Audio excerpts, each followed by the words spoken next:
ব্যাপার কি মনে আছো তোমরা? আজকে চলে গেছে প্রিয়াঙ্কা গোবাড়ি। প্রিয়াঙ্কার ছিল জন্মদিন।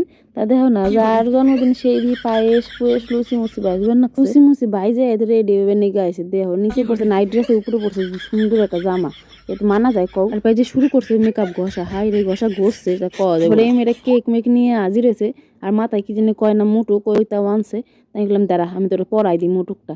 মুটুকটা পরাইছে, দেখো না চোখ মুখ পেহা করে তোমাকে দেখাবে না। তারপরে গলায় কি জানি কয় না, ওইটাও পড়ছে। ছাতা মানুষের নামও জানি না। তারপরে এই মেয়েরা কেক কাটার আগে একটু ফুল দিয়ে বার্থডে উইশ করে দিল। উনি আর কি করবো, তারপরে সে পেন নামটাও সেরে নিল। তোমরা জানো আমার এই বান্ধবীটার নভেম্বরের 15 তারিখে জন্মদিন, আর আমার নভেম্বরের 19 তারিখে। ও আমার থেকে 4 দিনের বড়। কি একটা কানেকশন কত দিই। আর হ্যাঁ, তোমরা কিন্তু ওরে একটু উইশ করে দিও কমেন্ট বক্সে। তারপরে যে কেক টেক কাটার পর্ব শেষ। আমি তো অপেক্ষা করেছিলাম কোন সময় আমার শেষমেশ আমারও দিল। এটা নিয়ে তো অপেক্ষা করেছিলাম এতক্ষণ। তারপরে ওটা আমি একটু খাওয়াই দিলাম। আর সুন্দর করে কেকটা মুহে মাহাইও দিলাম। কেক অনেক খাওয়া খাই মাহামাহি হয়েছে। এখন খাইবার নিগে বসুম।